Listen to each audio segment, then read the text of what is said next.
Pasadahan muna natin ito mga kababayan. Ito ngang banat ni Attorney Claire Castro mga kabatid dito kay Vice President Sara Duterte. Kasi nga mga kababayan, lagi pong pinapangalandakan mga kabatid nitong mga supporters ni Vice President mga kababayan na di umano, no, meron daw pinakitang report ang COA na malinis daw mga kababayan ang record ni Vice President Sara Duterte. Ito yung mga tawag nito, mga ano man tawag niyan, mga impormasyon mga kababayan na pinanghahawakan po ng mga DDS mga kapatid. Na di umano, COA na daw ang nagsalita na malinis ang record ng ating Vice Presidente. Isang statement yan mga kababayan na marami pong na-mislead. Bakit kamo mga kapatid? Eto, pakinggan po natin si Attorney Claire Castro. Pag sinabi po kasing unmodified opinion, it pertains only to the financial statement presentation. So, ibig sabihin, sumunod lang po sa financial reporting framework.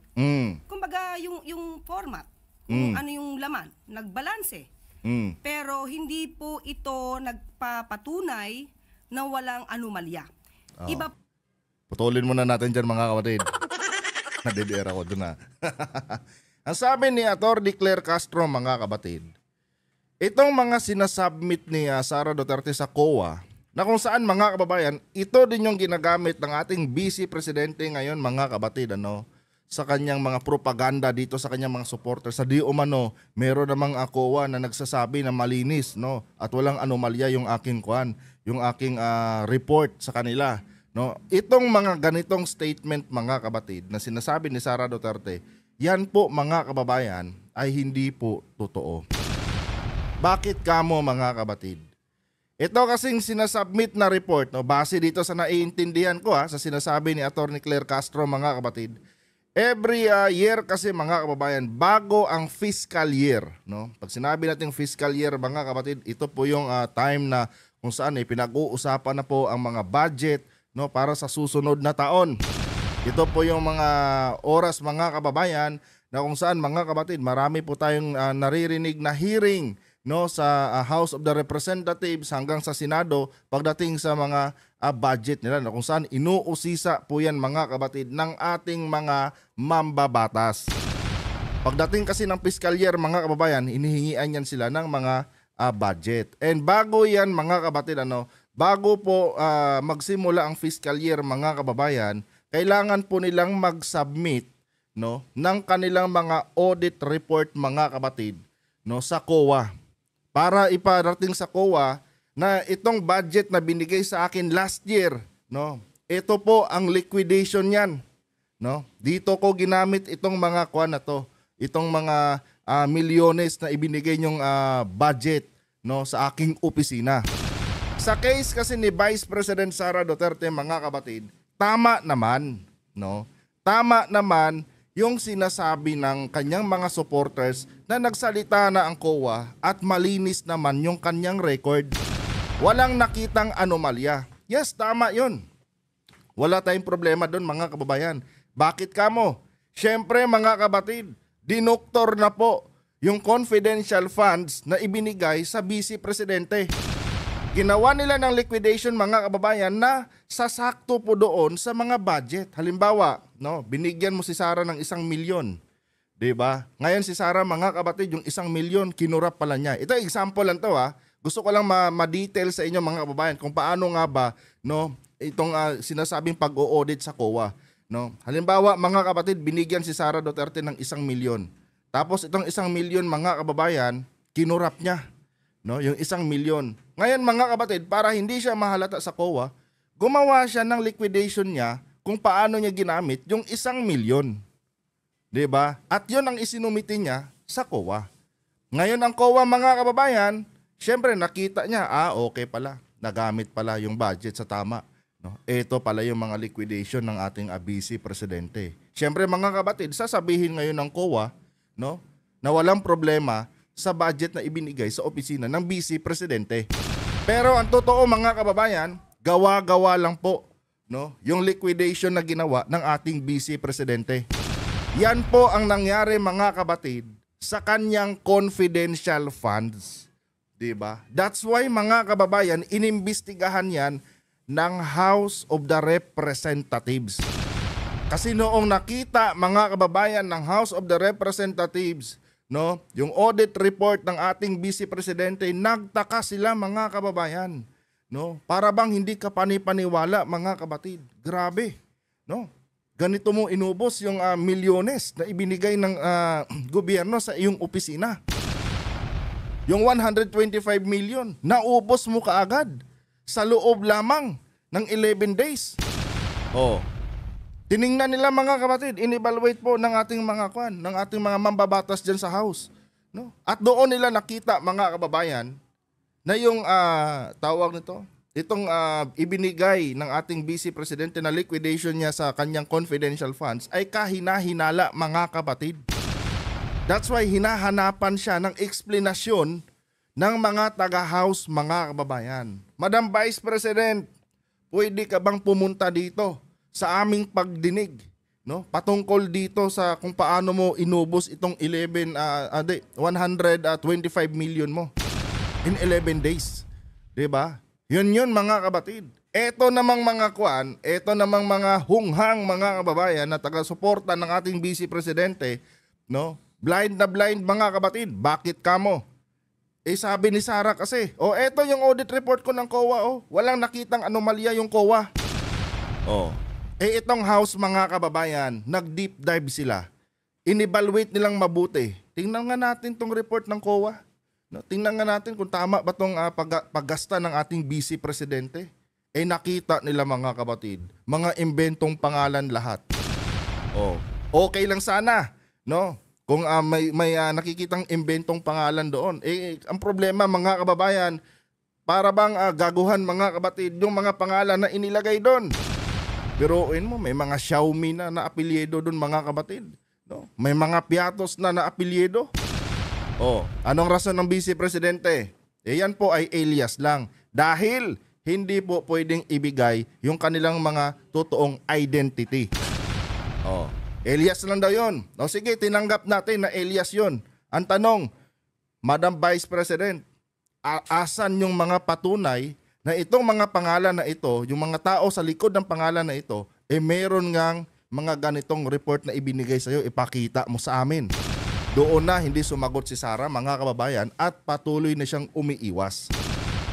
Kasi mga kabatid, gaya nga ng napag-usapan natin kahapon, na ito ngang ito ngang mga pangalan na sinasabing ni Sara Duterte mga kababayan na tawag nito, mga alias daw. No? Kailangan din po kasi malaman ng taong bayan mga kabatid kung gaano ba kahalaga at gaano ba kahirap yung mga intel reports na kinukuha ng mga ito.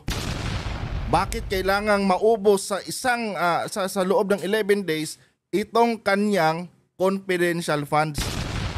Gaano ba kahirap yan? Ilang butas ba ng karayom ang dinaanan nitong mga intel mo bago nakuha yung mga confidential reports na yan? Yun po yan mga kababayan. No? Ito po ang hindi talaga naiintindihan ng mga kababayan nating mga DDS. Ang sa kanila mga kabatid, may pinakita na daw si Sara, no, na ng COA na malinis daw at nagsalita na daw ang COA na walang anomalya. Yun na po mga kababayan ang tinitake for granted nila.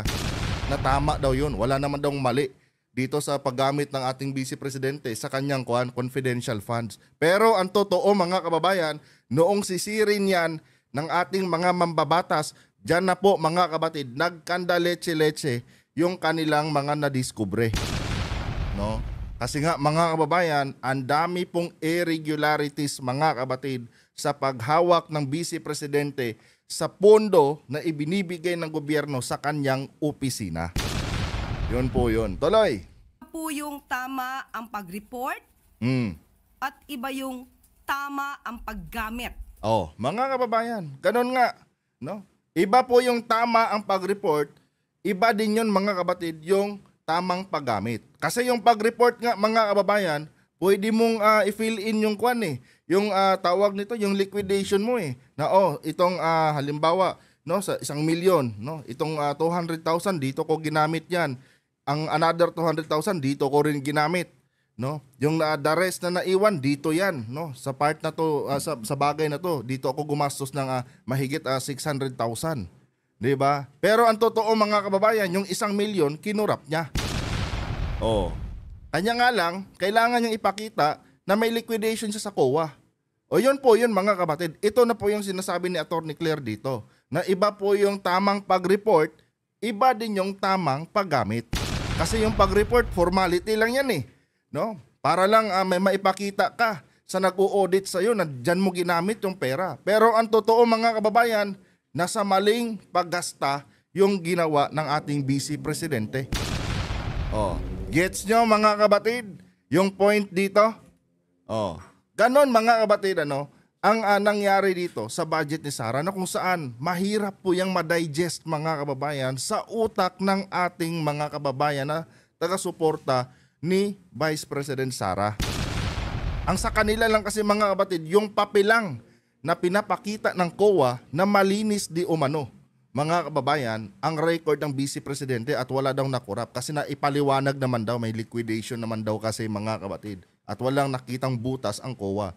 Pero nung sisirin ng ating mga kongresista, doon na mga kapatid, nagkandaletse-letse na dahil hindi po maipaliwanag ng ating Vice Presidente mga kababayan kung saan nga ba napunta yung kanyang pondo sa kanyang opisina. Tuloy. Pag-report at iba yung tama ang paggamit ng pondo. Hindi pa rin ligtas sa issue sa anomalya sa paggamit ng pondo ang Office of the Vice President. Sa kabila ito na nabigyan ng unmodified opinion ng Commission on Audit ang OVP. Ang sinasabing unmodified opinion mga kapatid ng Commission on Audit, based nga lang yan doon sa kanyang liquidation. Siyempre mga kababayan, alangan naman isa-isahin pa ng Commission on Audit yung mga taong sinasabing binigyan niya ng kanyang budget para doon sa mga yung sa mga intel niya. Alangan naman isa-isahin pa ng Commission on Audit yon. Ang dami nun mga kapatid, di ba? Tsaka hindi naman ganun ang proseso ng Commission on Audit mga kapatid. Ang ginagawa po ng Commission on Audit every year, bago mag-start ang kung di ako nagkakamali bago mag-start ang tinatawag na fiscal year mga kapatid, itong tinatawag natin na budget hearing, or mga budget call na yan, yun tinatawag na fiscal year mga kababayan, kung saan ay pinag-uusapan na po yung mga budget para sa susunod na taon. Bago dumating yung point din mga kababayan, syempre ang COA nag-audit na yan. Ino-audit po yun ng COA mga kapatid at tinitingnan nga kung saan ginastos yung pera. Ngayon syempre, may sinabmit na sila doon. Pero ang totoo mga kababayan, hindi po talaga malinaw sa ating mga mambabatas kung paano nga ba naubos ng ganon kabilis kasi nagtaka sila mga kabatid. Simot mga kababayan ang tawag dito, itong budget ng Vice Presidente. And every year mga kabatid, dito sila nagtataka. Kasi every year mga kababayan, pataas ng pataas po ang dinidemand na budget ni Vice President Sara mga kababayan. Ikaw ba? Hindi ka magtataka mga kabatid? Hindi ka ba magtataka bakit ganito ka kabilis gumasta ng pera sa loob ng isang taon, Madam Vice President? Siyempre mga kababayan, nahalata ng mga mambabatas na parang merong mali Parang merong mali sa ginagawa ng ating Vice Presidente. Ang bilis niyang lumamon ng pera. Pero mo mga kabatid kung gaano ka laki yung dinidemand niya every year. Ngayon, noong nasita siya mga kababayan, ayun na, kinalaban na niya mga kabatid yung mga mambabatas at pinipersonal na niya mga kababayan. Dahil ayaw niya kasi mga kabatid na tinatanong siya kung saan ba niya ginagastos yung pera galing sa kaban ng bayan.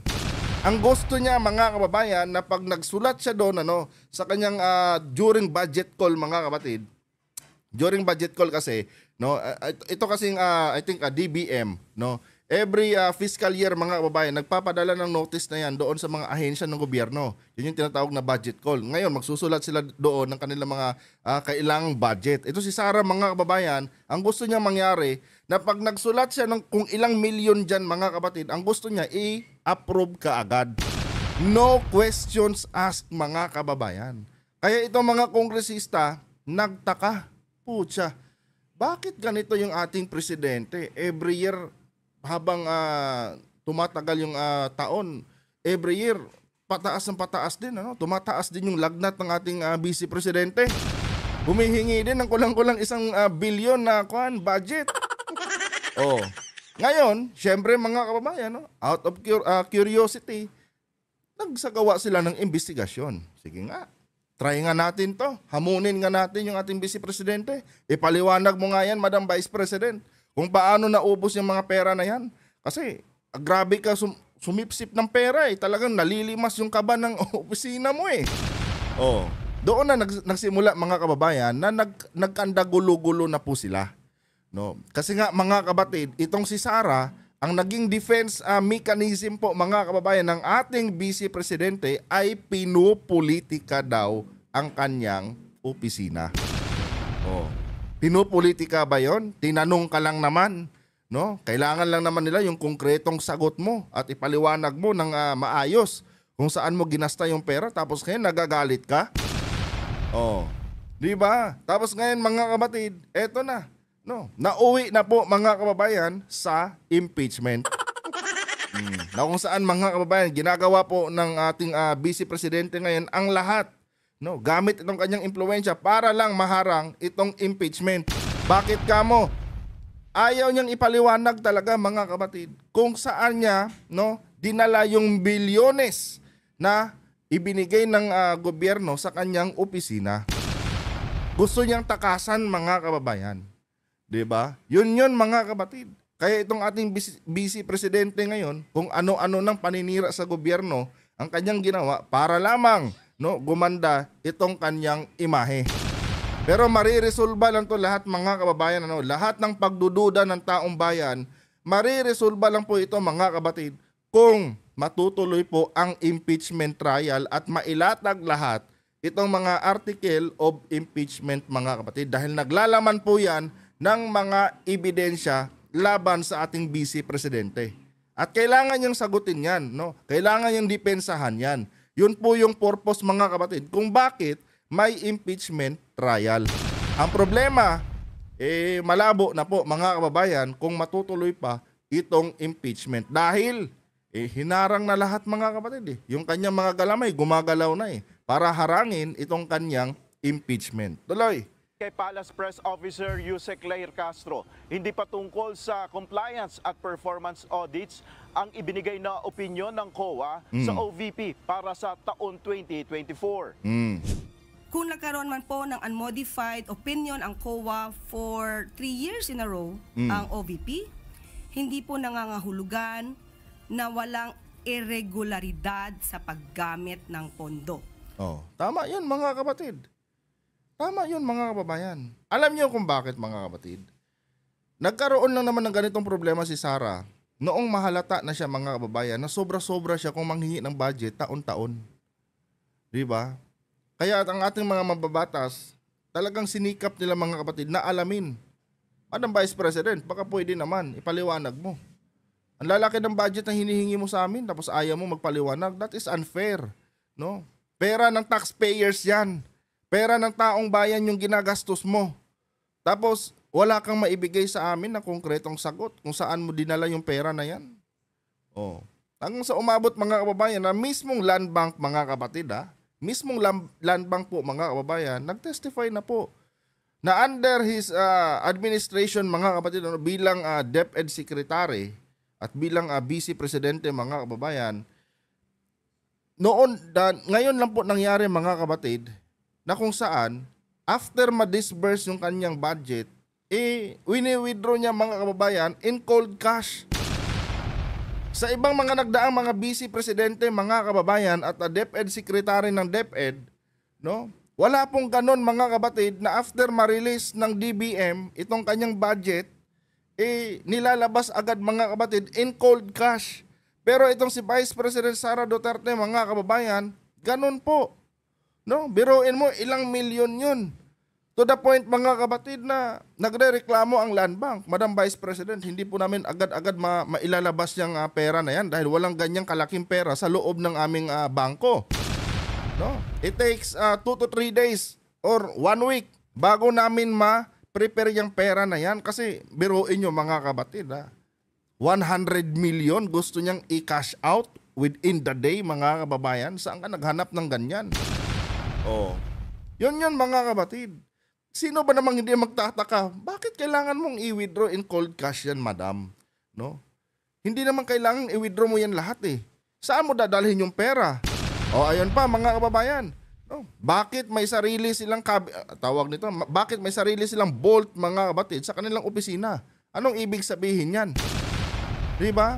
Tsaka ang naisip ko dito mga kabatid kung kaya't ganon ang ginawa nila Sara para hindi matrace mga kababayan kung saan napunta yung pera. Kasi nga kung through online banking mo idadaan yan mga kabatid, madali kasing mabasa. No? Madali kasing mabasa kung kaninong account napunta yung pera. Kaya ang ginawa nila mga kababayan, literal na winidraw yung pera sa land bank. Nang sa ganon mga kabatid, hindi na po matrace kung saan na napunta yung pera mga kababayan. Kasi pag online banking yan, may transaction yan eh. Diba? Kahit sa mga GCash nga, mga kababayan, diba? Hinihingi sa atin yung transaction number. O, ganon yun mga kabatid. No? Pag sa online banking din yan, meron din yan transaction. No? Kailangan din yan ng transaction mga kababayan. At matitrace yan kung kaninong account transfer yung pera. Pero this time mga kabatid, under sa leadership ni Sara sa DepEd at sa kanyang opisina sa bilang Vice Presidente, cold cash mga kababayan yung kanyang ginawa. No? Hindi po niya dinaan sa mga online banking itong kanyang mga transaction. Hindi ka pa ba magdududa niyan mga kabatid? Oh, napakahirap mong i-trace niyan mga kababayan. No? Kung saan napunta yung pera. Kasi nga mga kapatid, literal na pera yung inilabas nila. 'Di ba? Wala pong mga kung anong online transaction. Oh, hindi ka ba magtataka mga kababayan kung bakit ganyan ang ginawa ng ating Vice Presidente? Kasi kung ako mga kapatid, noong marinig kong sinabi yan noon ng Land Bank during sa hearing, nagtaka na talaga ako. At ang analysis ko diyan mga kababayan, ganito talaga ang diskarte ni Sara para manakaw niya ng maayos at malinis yung pera na ibinigay sa kanyang opisina. 'Di ba? Kasi nga, hindi mo na pwedeng i-trace eh. Wala ka nang pwedeng pagbasihan. No? Kahit sino dyan, hindi mo, alangan naman, buong Pilipinas, halughugin mo. No? Para lang dyan, para tanungin lang kung binigyan ka ba ng pera ni Sara o hindi. Diba? At ang isang bagay pa dyan mga kababayan, kung bakit mahirap yan i-trace, kasi nga, itong mga pangalan na ibinigay niya mga kapatid, base sa liquidation ng kanyang pera, nitong kanyang confidential funds, ay mga alias lahat. Diba? Kung titignan mong mabuti mga kapatid, ang ginawa ng ating Vice Presidente, talagang pinag-isipan mga kababayan na kung saan hindi po madidiskubre kung paano ba naubos yung pera. Kasi mga kapatid, untraceable yung proseso ni Sara eh.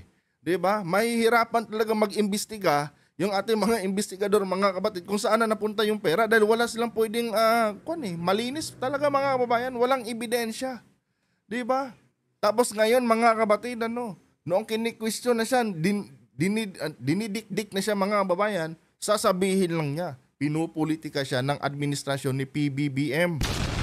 Oh, ginagamit na niya ngayon mga kapatid kung itong mga ibang mga politiko na di umano pinag-iinitan siya.